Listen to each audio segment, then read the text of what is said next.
السلام عليكم ورحمة الله.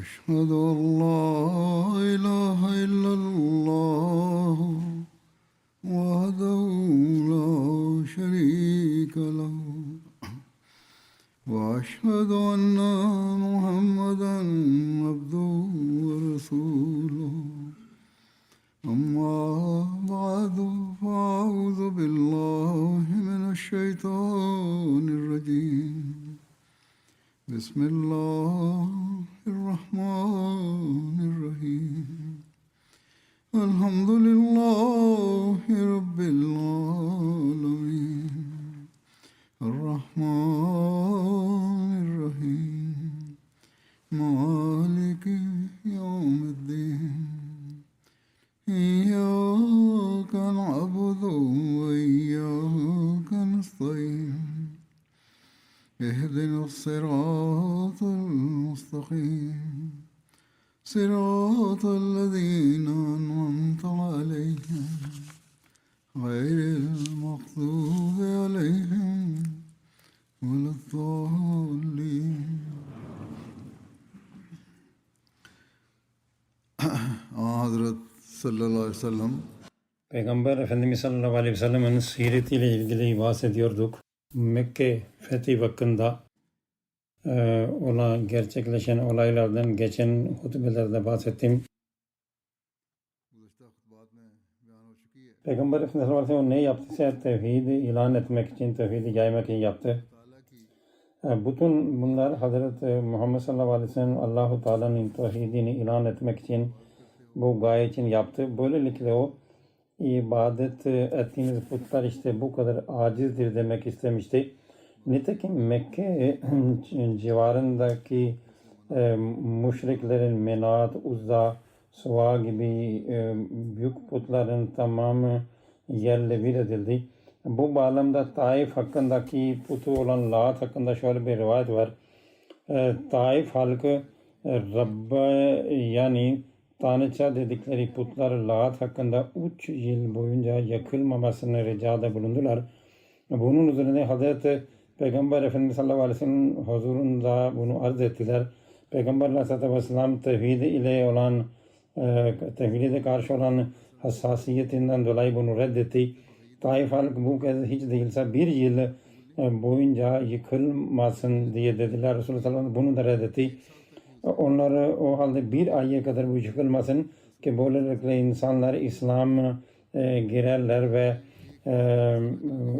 bunu yıkarlarsa onlar İslam'dan uzaklaşırlar dediler. Peygamber sallallahu aleyhi ve sellem bunun için de izin vermedi, müsaade etmedi. Hazreti Ebu Süfyan ve Hazreti Mughire bin Şube'yi göndererek o putu yıktırdı. Onun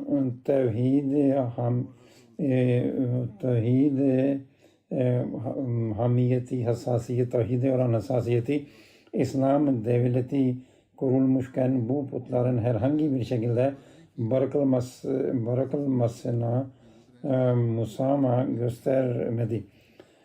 Abul Hayyac el-Esdi şöyle diyor, Ali bin Abu Talib bana şöyle dedi, seni Resulullah sallallahu aleyhi ve sellem'in beni gönderdiği şu görevle görevlendirmeyeyim mi? Yok edilmedik hiçbir heykel yani put ve yerle bir edilmemiş hiçbir yüksek kabir bırakma. Neden? Çünkü bunlar tevhide ters olan şeylerdir. Ve bir İslam devletinde bunlara asla musamaha gösterilmez. Ancak bu ne yazıktır ki günümüzde Müslümanların büyük bir çoğunluğu kabirleri tapmakta, secde etmekte ve Allah'tan istemek yerine bu kabirlerde gömülü olan büyüklerden istemekte ve bu konuda aşırıya kaçmaktadırlar.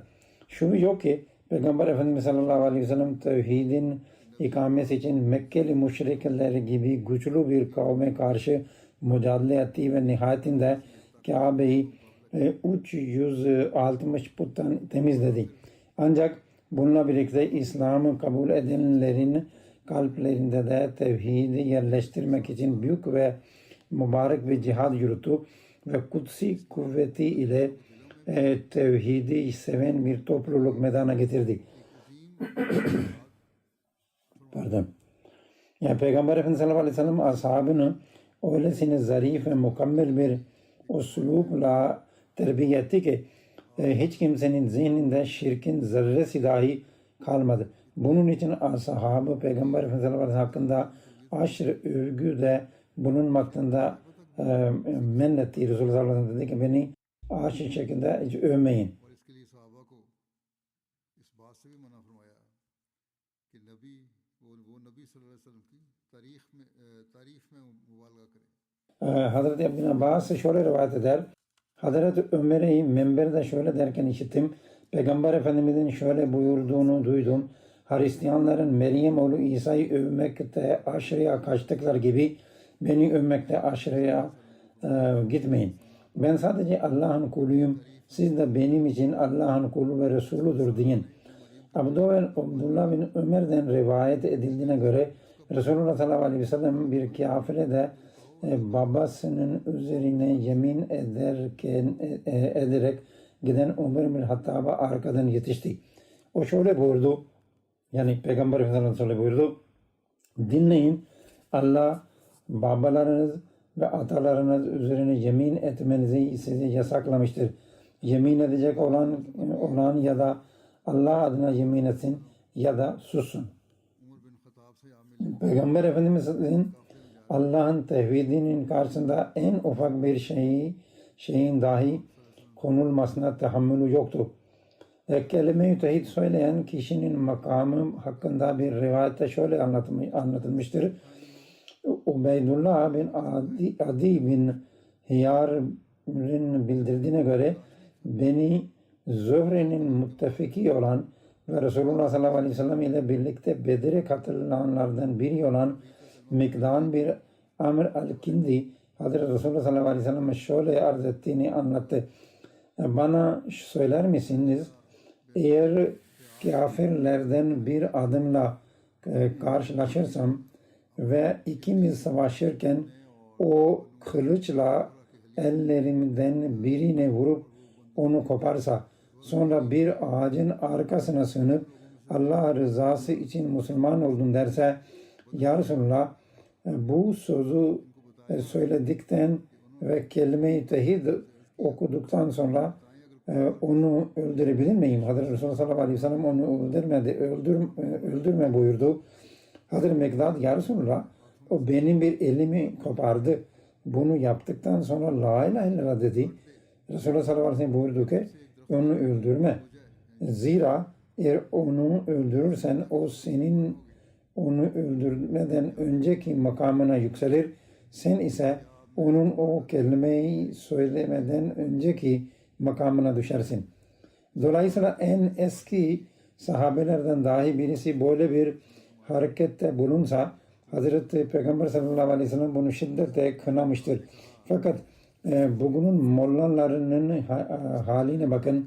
Pakistan'da Ahmediler kelime-i şehadet getirmelerine rağmen maruz kaldılar ki zulmün sonu yoktur. Bu zulmün yapanların hükmünü Resulullah sallallahu aleyhi ve sellem bu rivayette vermiştir. Neticede bu radikal mollaların peşinden giden bu insanlar iyice düşünmelidirler. Yine bu bağlamda bir rivayet şöyle geçer. Hazreti Usame bin Zeyd'den rivayet edildiğine göre o şöyle demiştir. Resulullah sallallahu aleyhi ve sellem bizi bir sefere gönderdi. Sabah vakti Cübeyne kabilesine ait Hurakat mevkisine ulaştık. Orada bir adama yetiştim. Adam La ilahe illallah dedi ama ben mızrağımı ona sapladım. Sonra La ilahe illallah dediği halde onu öldürdüğüm için içime bir şüphe düştü ve durumu Peygamber Efendimiz'e anlattım. Resulullah sallallahu aleyhi ve sellem o La ilahe illallah dediği halde mi onu öldürdün buyurdu. Ben Ya Resulallah o benim silahtan korktuğu için söyledi dedim. Resulullah sallallahu aleyhi ve sellem şöyle buyurdu. Bunun kalbinle mi yoksa başka bir niyetle mi söylediğini bilmek için kalbini mi yaradın? Peygamber Efendimiz sallallahu aleyhi ve sellem bu sözü o kadar çok tekrarladı ki keşke İslam'a o gün girmiş olsaydım diye temenni ettim. Bir rivayette Hazreti Cabir'den şöyle nakledilmiştir. Bir adam Hazreti Resulullah sallallahu aleyhi ve sellem'e gelerek ya Resulullah cenneti ve cehennemi vacip kılan iki şey nedir diye sordu. O şöyle buyurdu. Allah'a hiçbir şey ortak koşmadan vefat eden cennete girer. Allah'a ortak koşarak vefat eden ise ateşe girer. Muhammed bin Lebid Hazreti Resulullah sallallahu aleyhi ve sellem'in şöyle buyurduğunu rivayet eder. Sizin hakkınızda en çok korktuğum şey küçük şirktir. Sahabe Allah'ın Resulü küçük şirk nedir diye sordu. Peygamber Efendimiz sallallahu aleyhi ve sellem şöyle gösteriş diye buyurdu. Kıyamet günü insanlara amellerinin karşılığı verdiğinde Allahu Teala onlara şöyle buyuracaktır. Dünyada kendilerine gösteriş yaptığınız ve o kişilere gidin. Bakalım onların yanında bir karşılık bulabilecek misiniz? Şimdi bağışlanma diyecekseniz onlardan dileyin. Görün bakalım sizi neye verecekler. Dolayısıyla insanlardan herhangi bir menfaat elde etmek için gösteriş yapmak ve dağlı kavukluk etmek Allah'ın karşısına birini çıkarma gibidir ve bu Allah'ın şiddetle reddettiği bir şirktir. Hazreti Abdullah şöyle rivayet etti.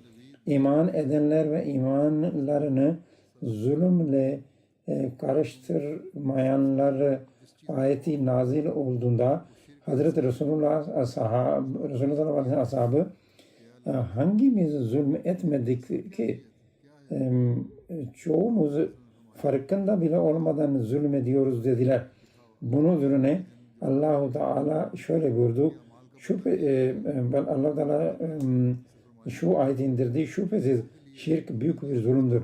Allah tarafından gelen bu cevapla asıl büyük zulümün şirk olduğu bildirildi.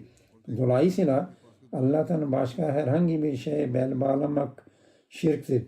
Kendi içimize derinlemesine bakmalı ve biz de şirkin bir yönün olup olmadığını incelemeliyiz. Zira bu çok büyük bir zulümdür. Buhari'yi şerh eden Hazreti Veliullah Şabe şöyle yazar. Şirk büyük bir zulümdür. Zulümün manası bir şeye ait olmadığı yere koymaktır. Her türlü ahlaksızlık ve caiz olmayan işler zulüm kavramına dahildir. Düne küfrün yani küfürden öte küfür başlığı altında şirk en büyük küfür sayılmış.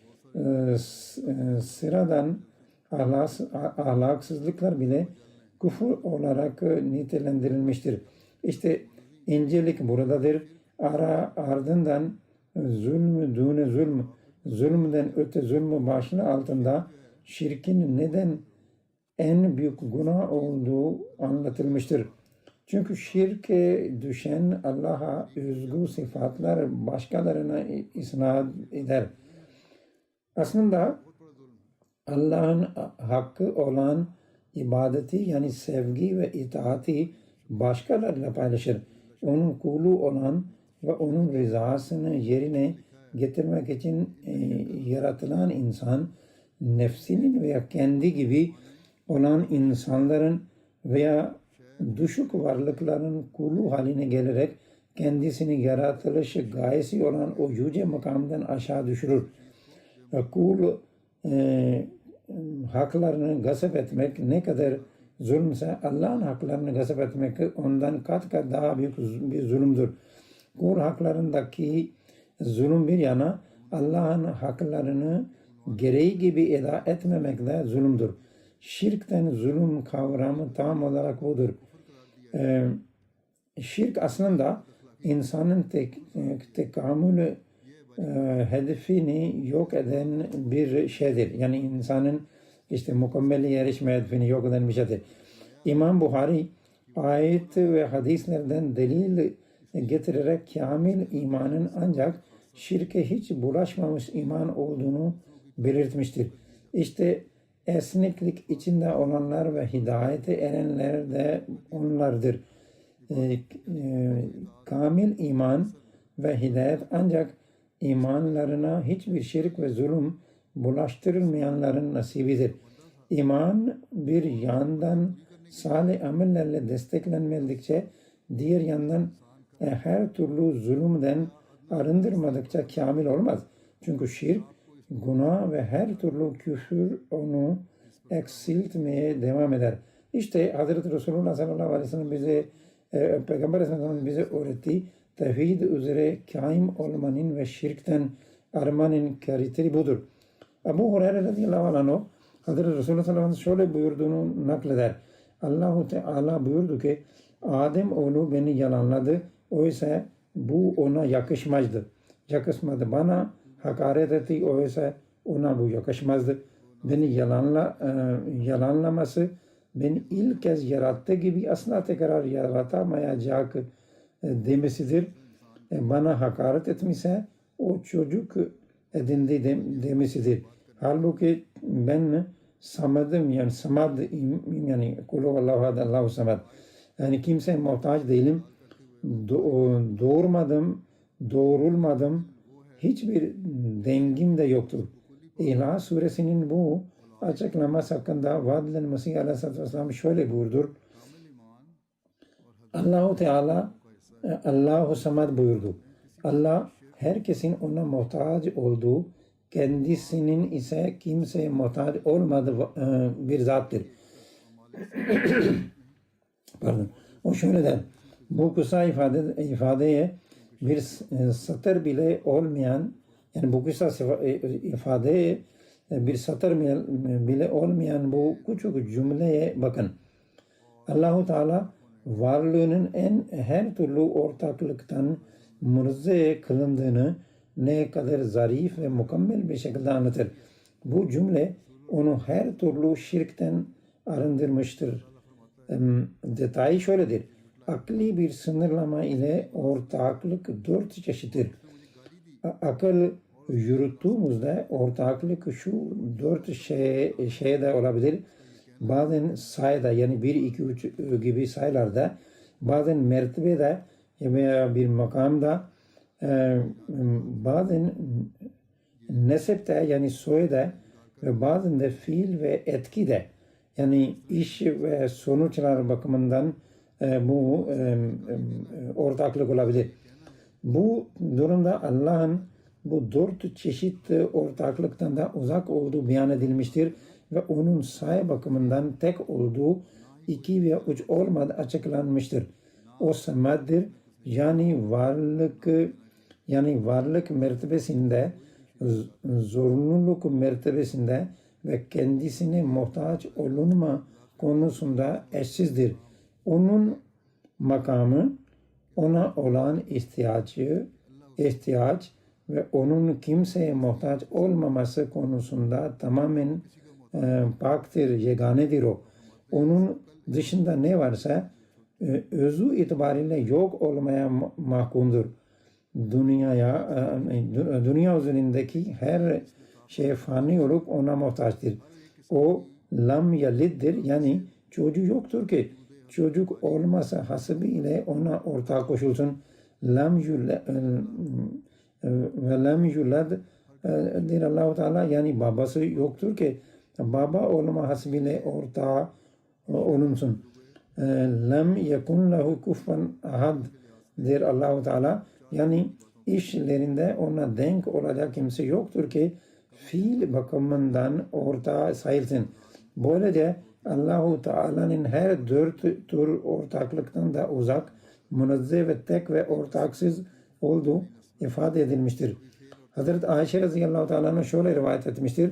Hazreti Resulullah sallallahu aleyhi ve sellem bir kişiyi bir seriye özel için emir tayin olarak gönderdi. O zat arkadaşlarına namaz kıldırırken kıraatini hep İhlas suresiyle bitiriyordu. İnsanlar döndüklerinde bu durumu Peygamber Efendimiz sallallahu aleyhi ve sellem arz ettiler. Bunun üzerine Allah Resulü sallallahu aleyhi ve sellem ona sorun bunu neden yapıyormuş buyurdu. Sorduklarında o zat çünkü bu sure Rahman'ın sıfatlarını içermektedir ve ben onu okumayı seviyorum dedi. Bunun üzerine Peygamber Efendimiz sallallahu aleyhi ve sellem şöyle buyurdu. Ona haber verin Allah da onu seviyor. Bu Allah-u Teala'nın tevhidinin ilanıdır. Öyleyse bilin ki Allah da sizi seviyor. Sahabenin Allah'a olan sevgisi ve tevhide olan tutkusu hakkında irfan dolu örnekler mevcuttur. Bir rivayette Enes bin Malik şöyle anlatmıştır. Ensardan bir zat Kuba mescidinde onlara imamlık yapıyordu. Namazda onlara bir sure okuyacağı zaman önce İlah suresiyle başlıyor. Onu bitirdikten sonra yanına başka bir sure ekliyordu. Bunu her rakatta yapıyordu. Önceki olay bir sefer kafilesiyle ilgiliydi. Bu ise bir bölge imamının sürekli yaptığı bir uygulamadır. Arkadaşlar onunla konuşarak dediler ki sen bu sureyi okuyorsun, sonra onun sana yetmeyeceğini düşünerek yanına başka bir sure daha ekliyorsun. Ya sadece İlah suresini oku ya da onu bırakıp başka sureler oku. O zat ben onu bırakacak değilim. Eğer bu şekilde imamlık yapmamı isterseniz yaparım. Eğer istemezseniz imamlığı bırakırım. Buna ihtiyacım yok dedi. Oysa cemaat onu aralarındaki en faziletli kişi olarak görüyor ve başkasının kendilerine imamlık yapmasından hoşlanmıyordu. Nitekim Peygamber Efendimiz sallallahu aleyhi ve sellem onların yanına geldiğinde durumu kendisine arz ettiler. Peygamber Efendimiz sallallahu aleyhi ve sellem şöyle buyurdu. Filan arkadaşlarının o sana söylediği şeyi yapmaktan seni alıkoyan ve her rakatta bu sureyi okumaya seni sevk eden şey nedir? O sahabi ya Resulullah ben bu sureyi seviyorum dedi. Bunun üzerine Resulullah sallallahu aleyhi ve sellem şöyle buyurdu. Şüphesiz ona olan sevgin seni cennete soktu. Yani İhlas suresini duyduğun sevgi seni cennete ulaştırdı. Peygamber Efendimiz sallallahu aleyhi ve sellem'in kuvveti kutsiyesi neticesinde ve terbiyesi neticesinde sahabi de tevhidin yolunu gösteren birer minare haline getirmiştir. Yani sahabe de o minare, tevhid konusunda minare haline gelmişlerdi. Buhari'deki bir rivayette Hazreti Peygamber Efendimiz sallallahu aleyhi ve sellem bu sureyi Kur'an'ın uçta biri olarak nitelendirmiştir. Hazreti Müslim Maud radıyallahu anh bunun tefsirini yazarken şöyle buyurmaktadır. Bu surenin Kur'an'ın uçta biri olmasından kasıtı hacim olarak uçta biri olması değil, içeriğinin özel bir önem taşımasıdır. Kur'an ve hadislerden anlaşıldığına göre ahir zamanda iki büyük fitne zuhur edecektir. Birincisi Deccal fitnesidir, ikincisi Yecûc ve Mecûc fitnesi. Bu iki fitne birbiri ardına İslam için çarpışacaktır. Yani İslam'a karşı savaşacaktır. Bu fitnelerden biri tek ilah yerine üç ilah, Baba, Oğul ve Kutsal Ruh yani Hristiyanlık fitnesidir. İnancını taşımakta. Diğeri ise ateizm fitnesi olup Allah'ı kökten reddetmektedir.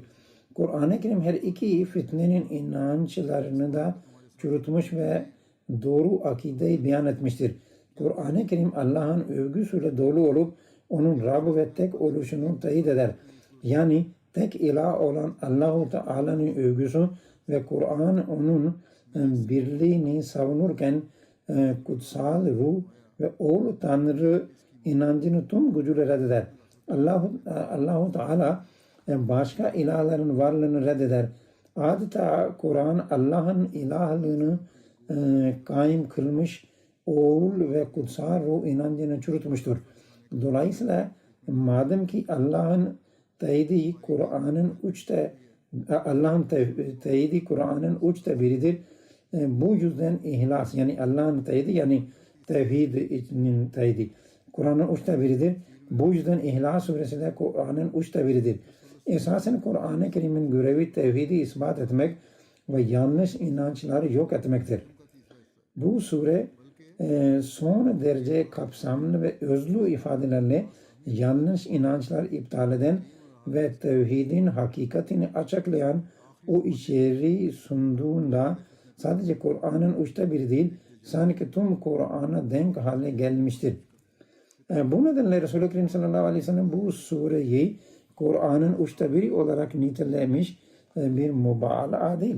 Yani Peygamber'in bunu üçte biri olarak nitelemesi bir mübalağa değil. Bilakis içeriğinin taşlı öneme binaen yaptığı bir açıklamadır. Hazreti Müslim Maud radıyallahu anh şöyle buyurur.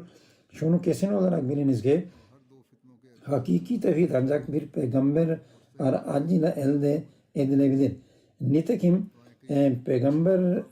Peygamber Efendimiz Arabistan'daki ateistlere ve batıl inançlara binlerce semavi mucize göstererek onlar Allah'ın varlığına ikna etmiştir.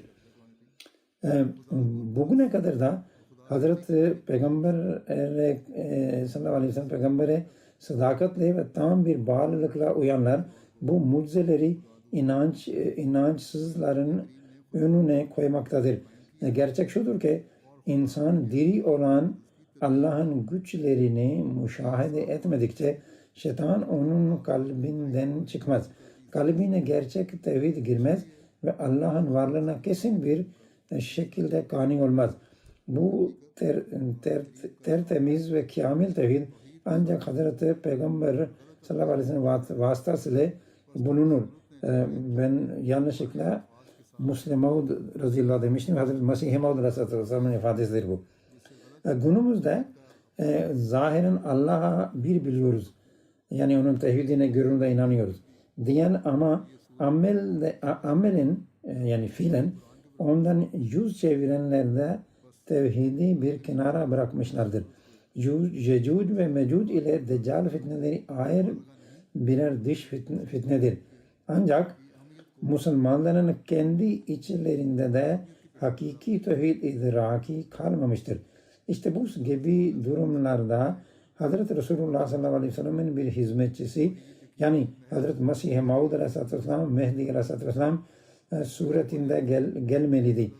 Nitekim Allah-u Teala'nın vaadine uygun olarak gelmiş ve tevhidi hedef alan her saldırıya karşı durmuştur.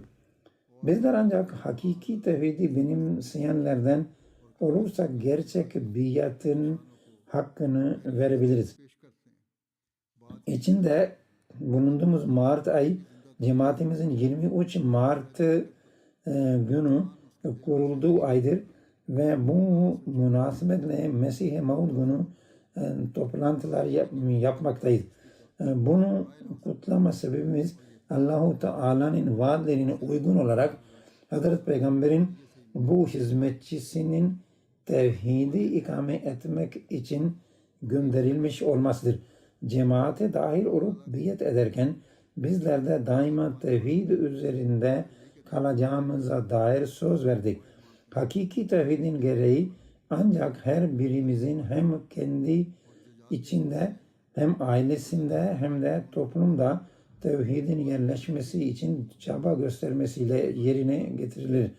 Allah-u Teala tüm Müslümanlara onun gönderdiğini kabul ederek tevhidi tesis etme ve bugünlerde şiddetle saldıran Yecud, Mecud ve Deccal fitnelerini yok etmeyi nasip etsin. Peygamber Efendimizin İsra hadisiyle ilgili bir rivayet şöyledir. Hazreti Abdullah bin Mesud Resulullah sallallahu aleyhi ve sellem'in şöyle buyurduğunu anlatır.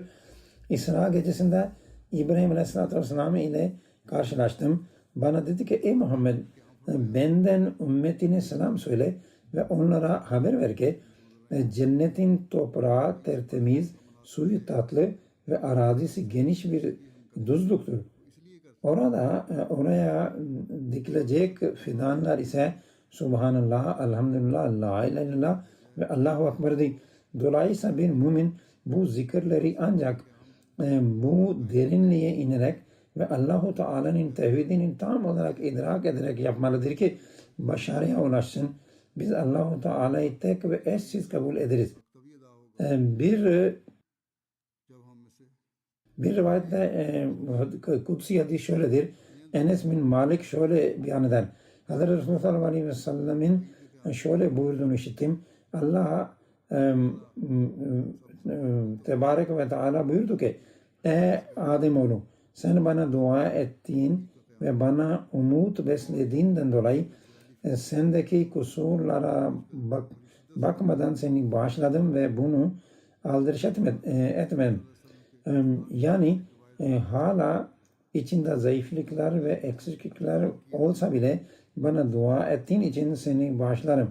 Ey Ademoğlu eğer günahların gökyüzünün en uç noktasına ulaşsa sonra benden bağışlanma dilesen seni yine bağışlarım ve buna aldırış etmem. Ne kadar günahın olursa olsun bağışlarım sonra sorun değil. Allah mülkün sahibidir. Allah mülkün sahibidir ve bağışlayabilir. Buyurdu ki ey Ademoğlu eğer bana yeryüzü dolusu hata ile gelirsen ama bana hiçbir şeyi ortak koşmamış bir halde kavuşursan ben de sana o kadar büyük bir mağfiretle gelirim. Hataların ve günahların yer küre kadar bile olsa eğer şirk koşmamışsan benden şirk koşmayacaksan ve benden korkuyorsan tevhidimi ilan edip ona göre amel etmeye çalışıyorsan sana mağfiret ederim yani seni bağışlarım. Dolayısıyla insan Allah'a aciziyet içinde gittiğinde o tüm hatalar ve günahları bağışlar. Ancak şartı şirk koşmamak olmaktır. Allah'ın tevhidinin hakkını vermiş olmak da şarttır. Sadece inandım demek daha önce verdiğim örnekteki gibi yeterli değildir. Her ilim ile Allah'ın bir ve tek olduğunu amelen ispat etmelidir.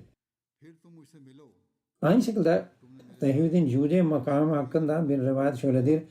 Ebu Said el-Hudri Resulullah sallallahu aleyhi ve sellem'in şöyle söylediğini nakleder. Hazreti Musa ey Rabbim bana öyle bir şey öğret ki onunla seni zikir edeyim ve sana dua edeyim diye arz etti. Allah-u Teala ey Musa la ilahe illallah de buyurdu. Hazreti Musa ey Rabbim senin bütün kulların zaten la ilahe illallah diyor dedi. Allah-u Teala tekrar yine de la ilahe illallah de buyurdu. Hazreti Musa senden başka ilah yoktur ey Rabbim ama ben sadece bana özel bir şey istiyorum deyince Allah-u Teala şöyle buyurdu. Ey Musa eğer 7 kat gök benden başka içindeki tüm sakinler ve 7 kat yer bir kefeye konulsa la ilahe illallah ise diğer kefeye konulsa la ilahe illallah hepsinden ağır gelir.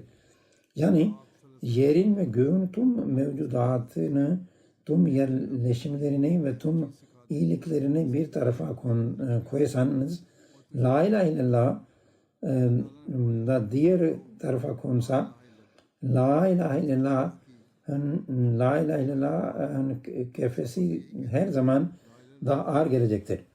Hazreti Mesih-i Maud Aleyhisselatü Vesselam bir itiraza cevap verirken la ilahe illallah kelimesinin bu hakikatini şöyle açıklar. Mukaddes olan Peygamber Efendimiz sallallahu aleyhi ve sellem öğretisi şudur. La ilahe illallah Muhammed Resulullah. Bu kelimeyi söylemekle günahların silineceği tamamen doğrudur ve gerçek hakikat da budur. Kim Allah'ı tek ve ortaksız bilir ve Muhammed sallallahu aleyhi ve sellem'i o eşsiz zat tarafından gönderildiğine iman ederse şüphesiz eğer son nefsini bu kelime üzerine verirse kurtuluşa erecektir. Gökyüzü altında hiç kimse intihar ederek kurtuluşa eremez. Yani bu Hristiyanlar inanıyorlar ya bu ki İsa Aleyhisselatü Vesselam haşa kendini astı falan diye ona işaret ediyor Mesih Aleyhisselatü Vesselam. Gökyüzü altında hiç kimse intihar ederek kurtuluşa eremez. asla eremez. Böyle bir şey hayal edenden daha cahil kimse olamaz.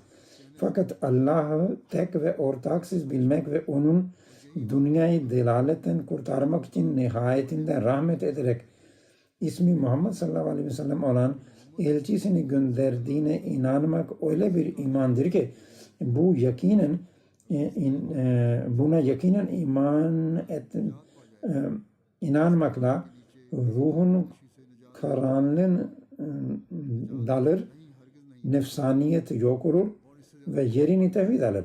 Nihayetinde tevhidin o muazzam coşkusu tüm kalbi kuşatır ve daha bu dünyadayken cennet hayatı başlar.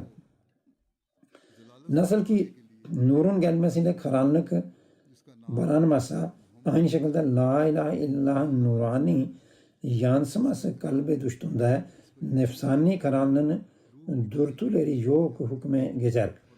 Günahın hakikati insanın karışmasıyla nefsani duyguların gürültü koparmasından ve alevlenmesinden başka bir şey değildir. Kişi bunlara tabi olduğunda günahkar adını alır. Kişi bu yönde eylemde bulunduğunda günahkar olur. Arap dilinde kullanım alanlardan anlaşıldığı üzere la ilahe illallah'ın manası şudur. La metlubali ve la mahbubali ve la ma'budali ve la meta'ali illallah. Yani Allah'tan başka ne bir matlubum yani isteğim vardır, ne bir mahbubum yani sevdiğim vardır, ne bir ma'budun yani ilahım vardır, ne de peşinden gideceğim bir meta'm vardır. Şimdi aşikardır ki bu mana günahın hakikati ve asıl kaynağı ile tamamen zıt düşmektedir. Dolayısıyla kim bu manalar samimiyetle kalbine yerleştirirse burası üzerinde düşünülmesi gereken bir noktadır. Zıt kavramlar, günahkarca dürtüler mutlaka kalbinden çıkıp gideceklerdir. İçinde başka bir şey kalmayacaktır. Çünkü o vakit Allah'ın emirlerine uyacak ve onun tevhidini tasdik edecektir. Zira iki zıt şey bir yerde toplanamaz. Nefsani arzular çıktığında çıktığında oluşan bu hal gerçek temizlik ve hakiki dürüstlük yani takva dediğimiz haldir. Kelime-i şehadetin ikinci kısmının mefhumu olan Allah'ın gönderdiğine iman etmek ise şunun için gereklidir. Allah'ın kelamına da iman hasıl olsun. Zira ben Allah'ın itaatkar kulu olmak istiyorum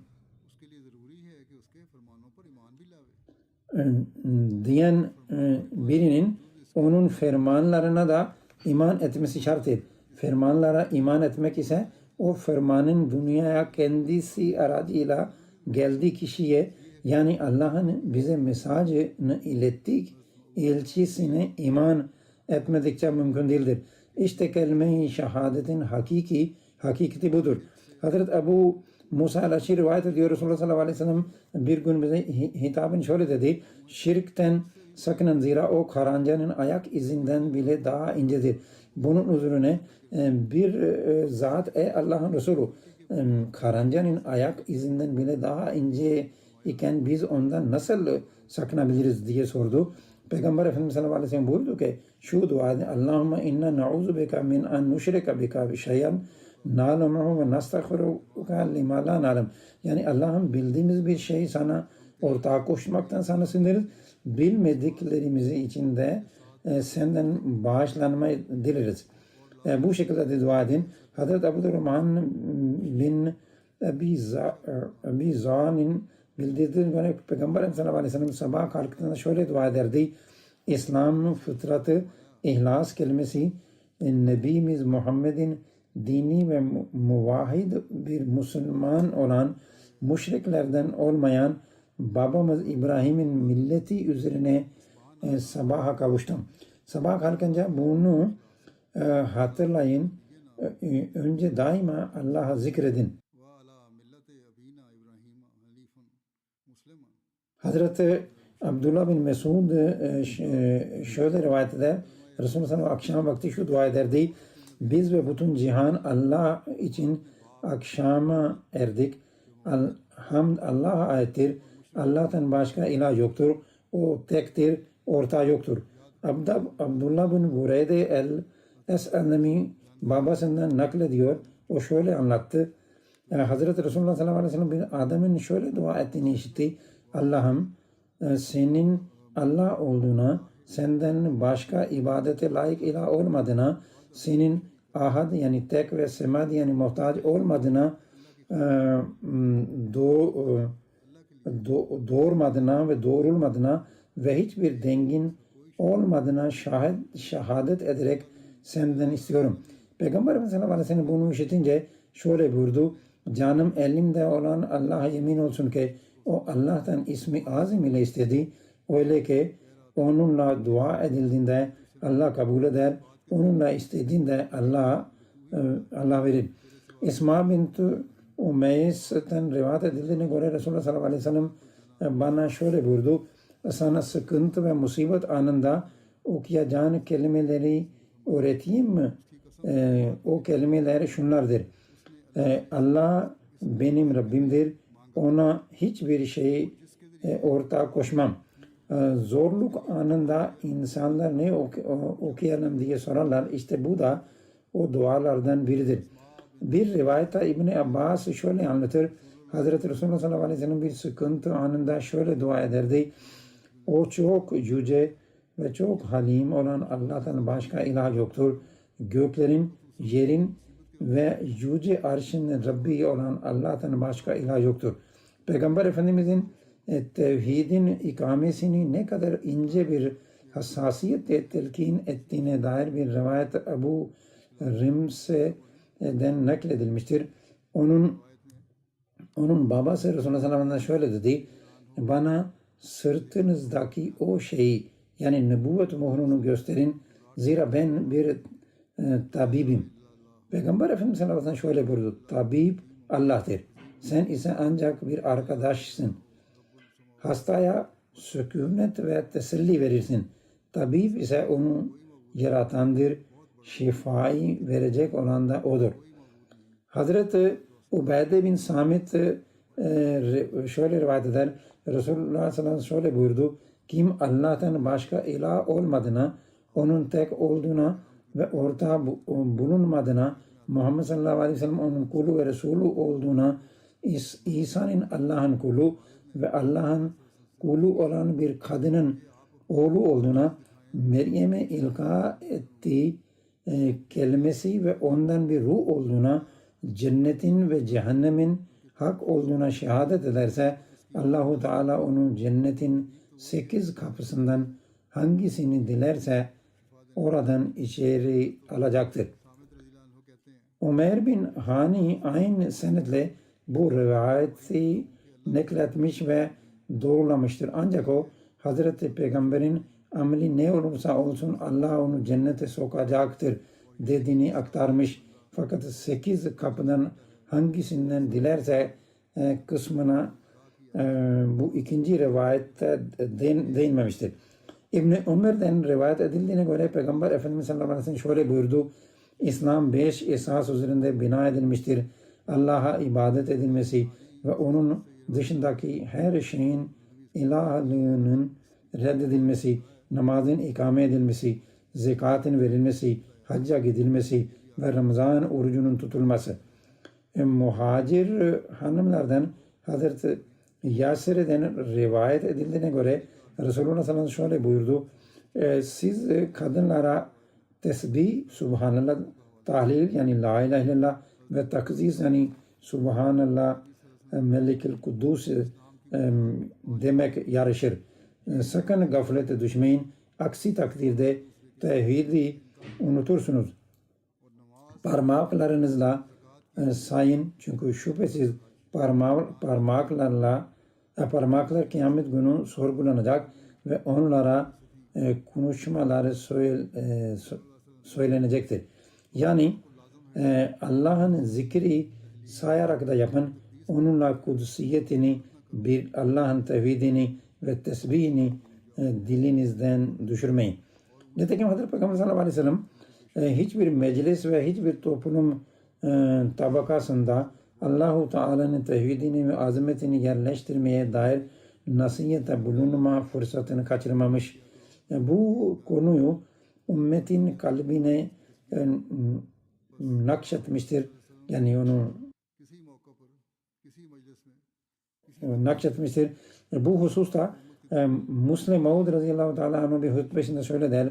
Peygamber Efendimiz sallallahu aleyhi ve sellem bu konuda öylesine bir coşkuya sahip idi ki muhalifleri bile onun otururken, kalkarken, yürürken her an Allah'ı zikrettiğini ifade ederler.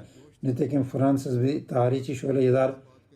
Muhammed hakkında ne derseniz deyin, hangi suçlamayı yaparsanız yapın, fakat ben onda dünya kurulduğundan beri başka kimsede görülmemiş bir şey görüyorum. O da şudur: peygamberliğin ilan ettiği andan ölüm anına kadar dilinde tek bir kelime vardı. O da Allah kelimesiydi. Sanki onun tek bir tutkusu ve meşgalesi vardı. O da Allah'ı kabul ettirmek ve onu dünyaya ilan etmekti. Dolayısıyla Hazreti Peygamber'in sallallahu aleyhi ve sellem her an Allah'ı zikretmesini bir tutku olarak gören o kimseler dahi onun en büyük ve ilk işinin Allah'a ve onun birliğini kabul ettirmek olduğunu söylemektedirler ve hemfikirdirler bu konuda. Bu yüce gaye uğruna gösterilen bu bağlılık sayesinde sonraki insanlar onun kamil bir insan olduğunu anladılar. Tam anlamıyla iman etmeyenler bile en azından şunu ikna oldular: gece gündüz Allah'ı anan, onun birliğini ve sıfatlarını kabul ettirmeye sevdasıyla her an uğraşan bir insan asla kötü biri olamaz. Neticede Hazreti Peygamber'in sallallahu aleyhi ve sellem bu halinden anlaşılıyor ki onun ve tüm peygamberlerin dünyaya gelişi amacı şirk yok etmek, Allah'ın varlığına ikna etmek ve onun tevhidini dünyaya yaymaktır. Hazreti Müslim Maud radıyallahu teala'nın bir hutbesinde şöyle der: şunu akıldan çıkarmamak gerekir ki Hazreti Resulü Ekrem sallallahu aleyhi ve sellem'in şanı ne kadar yüce, ona olan sevgimiz ne kadar derin olursa olsun Allahu Teala'nın şanı her halükarda onun şanından çok daha üstündür. Allahu Teala ezeli ve ebedidir. Muhammed sallallahu aleyhi ve sellem ise onun feyzinin en büyük tecellilerinden biridir. O Allahu Teala'nın makamını gölgeleyecek, ona Allahu Teala'nın makamını gölgeleyecek bir makam yakıştırmak bizzat onun zatına düşmanlık etmiş olur.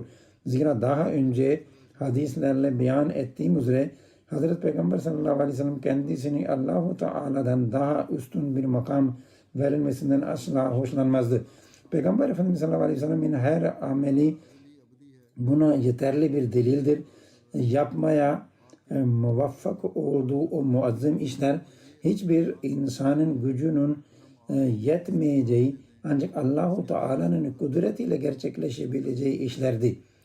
O en güçlü insanın bile yapamayacağı işleri başardı. Ancak can çekişme anında çok şiddetli acılar çekiyordu. Hazreti Ayşe şöyle buyurur: ben eskiden can çekişme sancısı şiddetli olanın iyi bir insan olmadığını, yani ölürken huzursuz olanın iyi olmadığını düşünüyordum. Fakat Hazreti Peygamberi sallallahu aleyhi ve sellem o halde görünce bu fikrimi değiştirmek zorunda kaldım.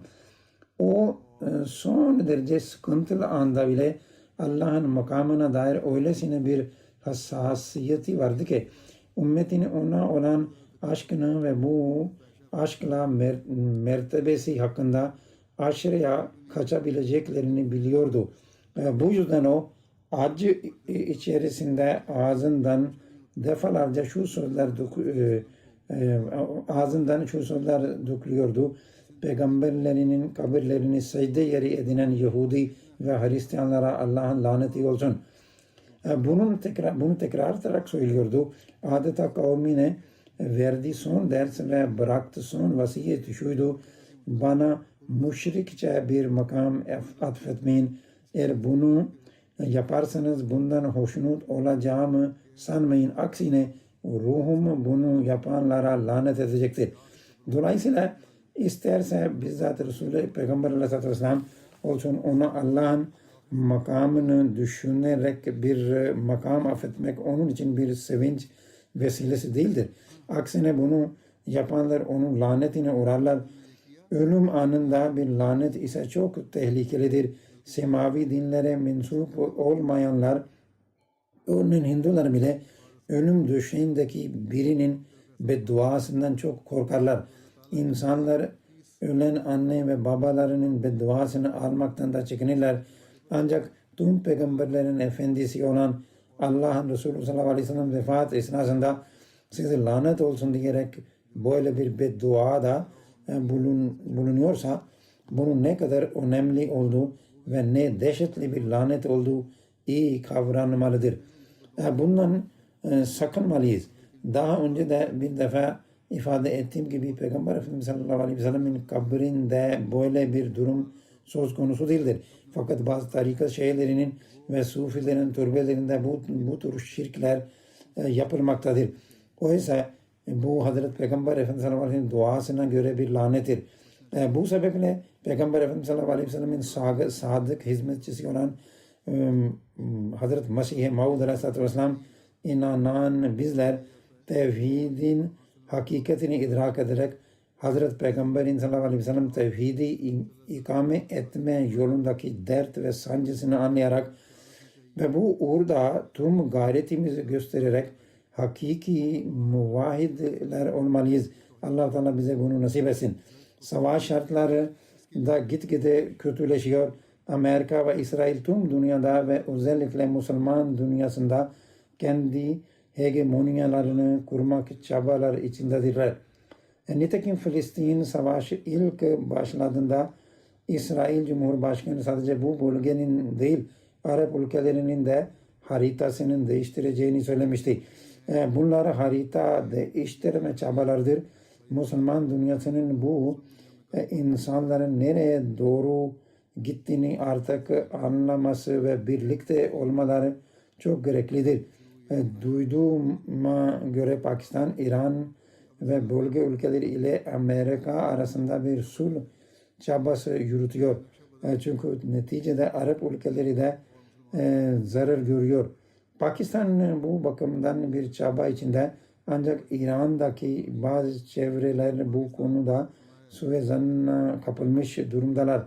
Hatta İran'daki bazı eğitimli yorumcular ve analistler arasında Pakistan'ın kendi sınır bölgesinde Amerikan askerlerine eğitim verdiği, onlara yardım ettiği veya İran'a karşı savaşacak kişilere destek olduğu yönünde iddialar dile getirilmeye başlandı. Kuşkusuz bu tamamen asılsızdır. Pakistan bunu reddetmiştir. Düşman bu durumlardan faydalanarak huzursuzluk çıkarmak ve Müslüman ülkelerin asla birbirine yardımcı olmamasını sağlamak istiyor. Bu yüzden çok duaya ihtiyacı vardır. Allah bizlere bu yönde dua etmeyi nasip etsin ve İslam ülkelerine birlik ipinde birleşmeyi nasip eylesin.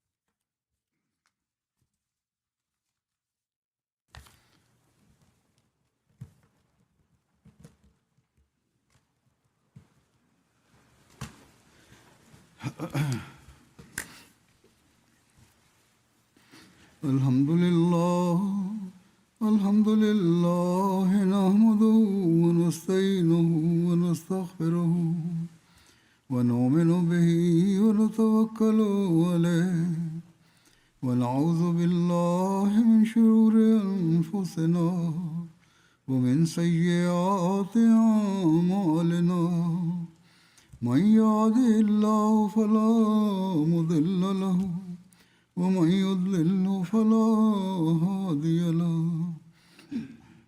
ونشهد أن لا إله إلا الله ونشهد أن محمدا عبده ورسوله عباد الله رحمكم الله إن الله يأمر بالعدل والإحسان وإيتاء ذي القربى وينهى عن الفحشاء والمنكر والبغي يعظكم لعلكم تذكرون اذكروا الله يذكركم وادعوه يستجب لكم ولذكر الله أكبر